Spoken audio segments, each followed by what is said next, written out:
Assalamualaikum warahmatullahi wabarakatuh. Yang terhormat Ibu Alfa, perkenalkan nama saya Siti Oktaviani dengan NIM 55.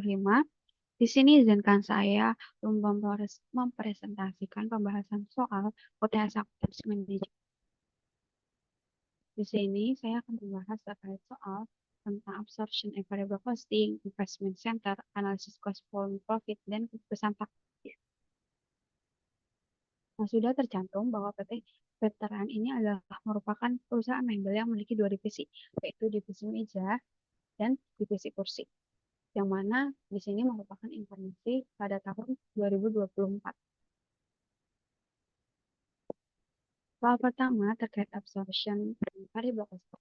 Yang A adalah hitunglah unit product cost, value of ending inventory, dan operating income dari masing-masing divisi tersebut dengan metode absorption costing and variable costing.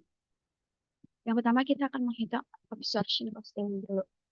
Nah, untuk variabel cost-nya ini akan tercantum dan di absorption costing itu FOH-nya juga dicantumkan. Nah, ini direct materials, direct labor, variable overhead, fixed overhead, dan divisi kursi juga sama. Dan ini tuh informasi angka-angkanya udah ada di tabel tadi dan kita tinggal masukin aja.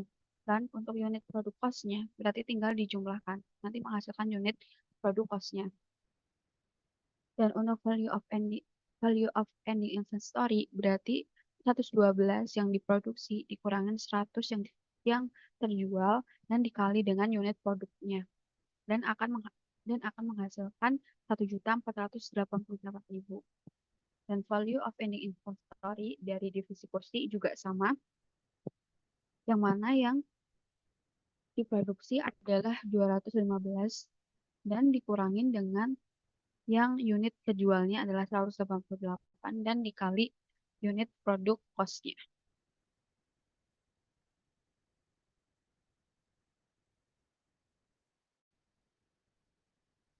Selanjutnya adalah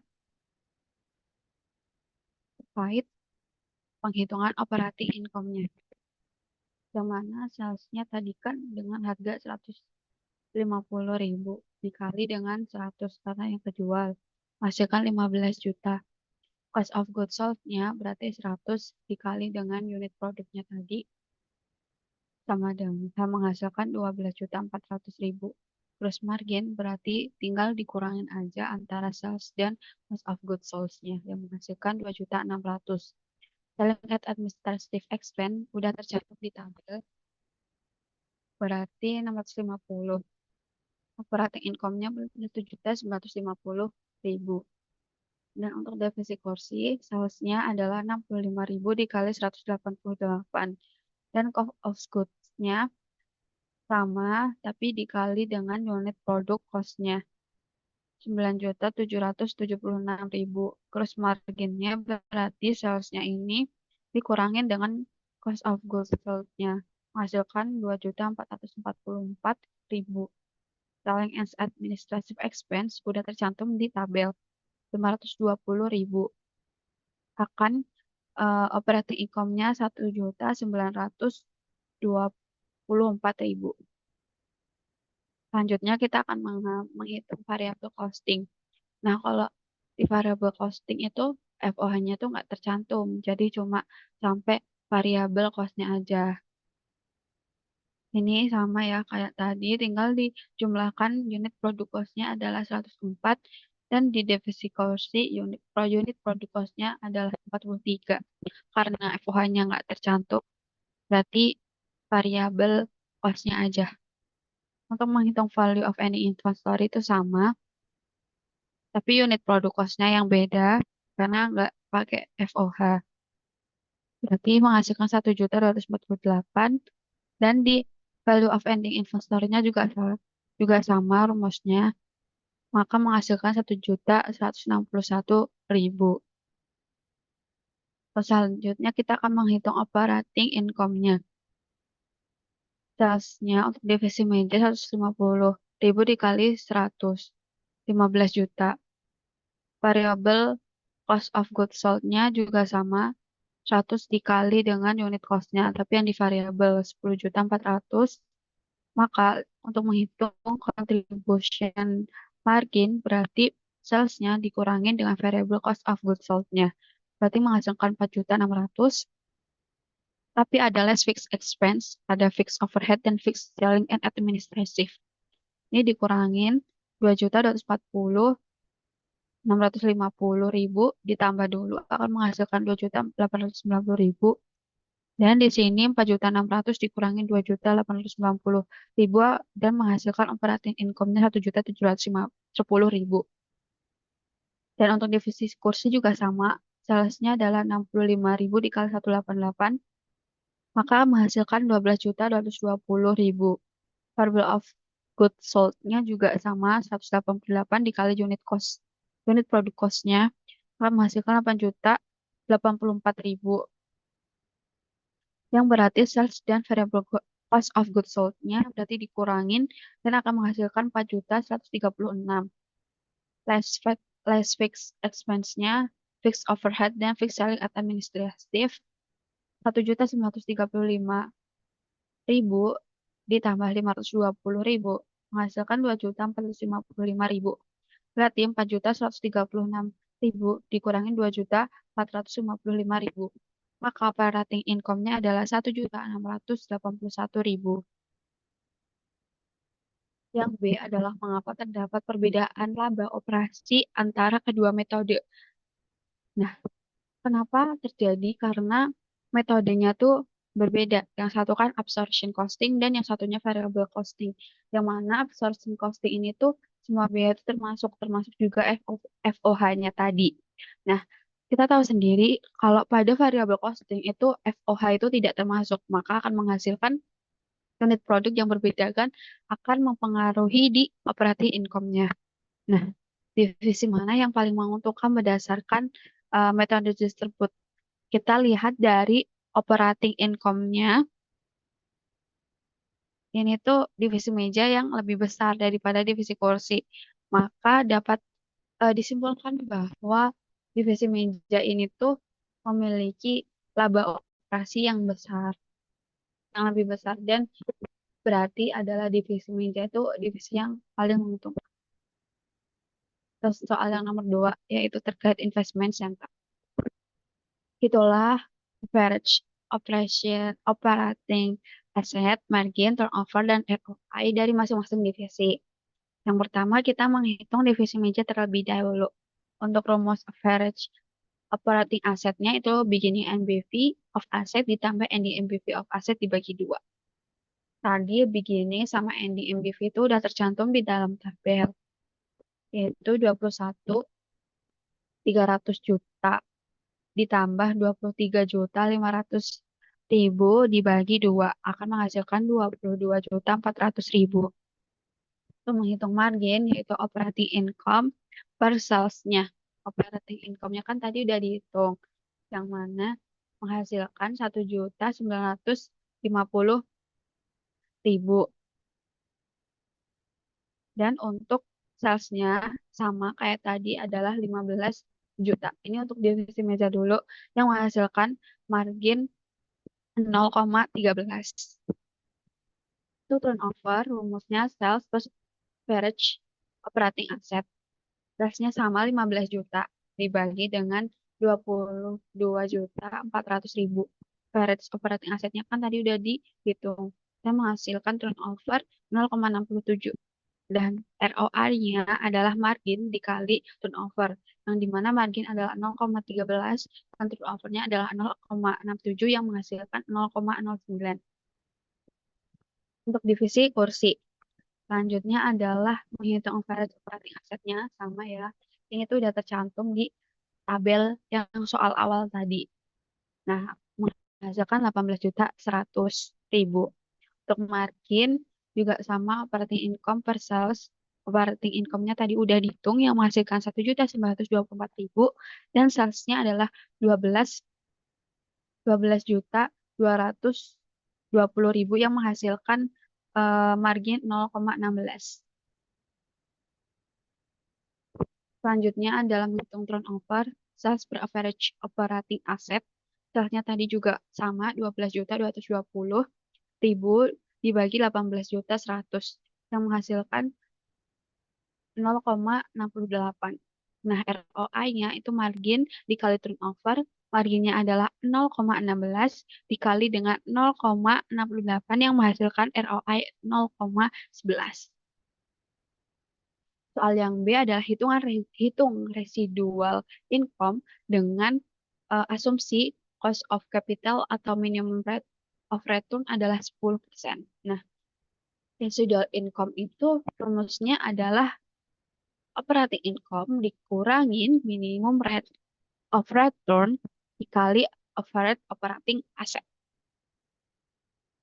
Kita menghitung divisi meja dulu. Operating income-nya kan 1.950.000 dan minimum rate-nya adalah 10%.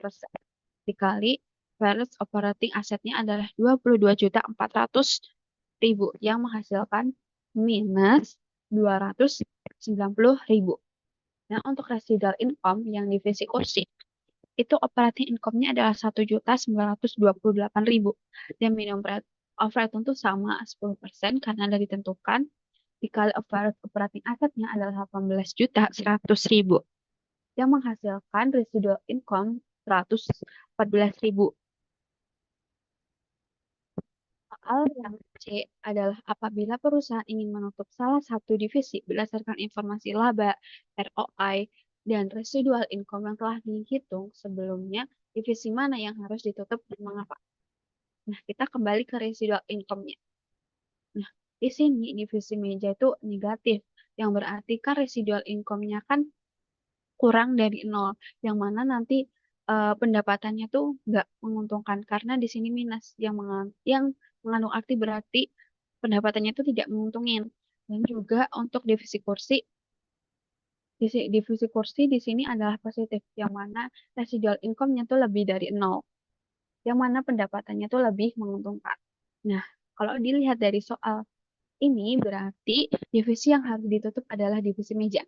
Dikarenakan pendapatan di divisi meja ini kurang dari tingkat pengembalian minimum yang berada di negatif, sehingga merupakan kurang dari nol. Nah, sedangkan divisi kursi ini tuh memiliki pendapatan divisi yang lebih dari tingkat pengembalian minimum yang sangat bagus dan berada pada positif sehingga lebih dari nol, yang mana ini divisi kursi lebih menguntungkan dan divisi meja terpaksa untuk ditutup. Soal nomor 3 yaitu terkait analisis cost volume of profit. Hitunglah kontribusi margin per profit dan break-even point BEP dalam unit dan rupiah untuk divisi meja. Gunakan unit produksi 112 unit untuk menghitung fixed overhead. Pertama, kita akan menghitung kontribusi margin per unitnya.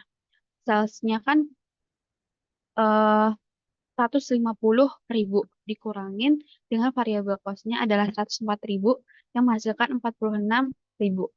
Nah, sebelum kita menghitung break even point, kita harus menentukan fixed cost-nya dulu. Fixed cost-nya adalah fixed overhead ditambah fixed administratif, yang mana kita menggunakan produksi 112 unit dan dikali dengan 20.000 ditambah dengan 650.000. Nah, 20.000 ini tuh udah tercantum di tabel ya. Kenapa harus dikali 12? Karena kalau per tabel tuh harganya per unit. Maka menghasilkan 2.890.000. Nah, untuk menghitung BEP per unit itu rumusnya fixed cost dibagi kontribusi margin per unit. Berarti 289 juta ribu dibagi 46.000 yang menghasilkan 63 unit. Dan yang selanjutnya adalah BEP rupiah yang rumusnya adalah fixed cost dibagi kontribusi margin rasio berarti 2.890.000 dibagi 0,30666667 yang menghasilkan 9.423.913.000. Soal yang B adalah jika perusahaan menargetkan laba sebelum pajak sebesar 10 juta untuk divisi meja, berapa unit meja yang harus dijual untuk mencapainya? Untuk rumusnya adalah hasil sama dengan fixed cost ditambah target income per kontribusi margin. Fixed cost-nya adalah 2.890.000 ditambah 10 juta per 46.000, maka menghasilkan 180 unit. Berarti perusahaan jika ingin menargetkan laba sebelum pajak sebesar 10 juta, maka harus menjual meja sebesar 280 unit meja.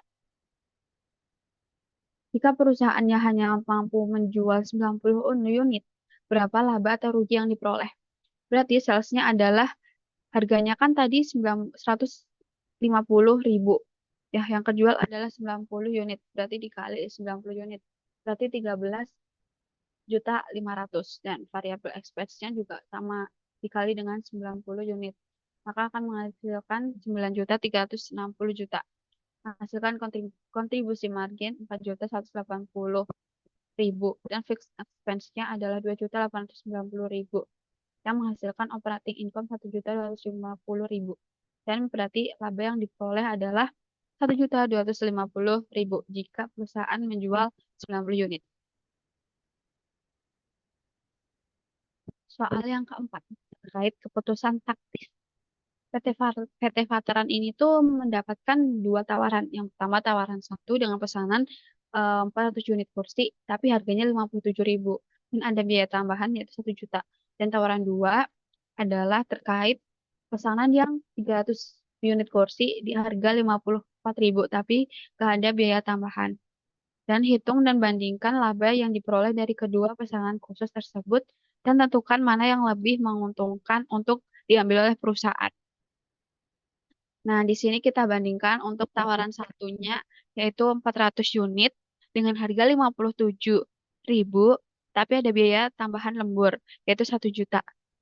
Variabel cost per unitnya kita hitung terlebih dahulu, yaitu direct materialnya adalah 12.000, direct laborsnya adalah 23.500. Nah, kenapa nggak sesuai sama tabel? Karena di sini ada biaya tambahan lemburnya, yaitu 1 juta. Nah, ini 1 juta ini dibagi 400 unit. Nah, nanti hasilnya ini ditambah 23.500. Ditambah dengan 21.000. Nah, menghasilkan 23.500. Nah, variabel overhead-nya adalah 10 juta. Nah, special order total cost per unitnya adalah 45.500. Nanti dijumlakan. Nah, untuk menghitung total profitnya adalah 57.000 ini dikurangi dengan 45.500 dikali dengan 400.000 yang kejual. Akan menghasilkan 4.600.000. Nah, untuk tawaran kedua adalah 30 unit.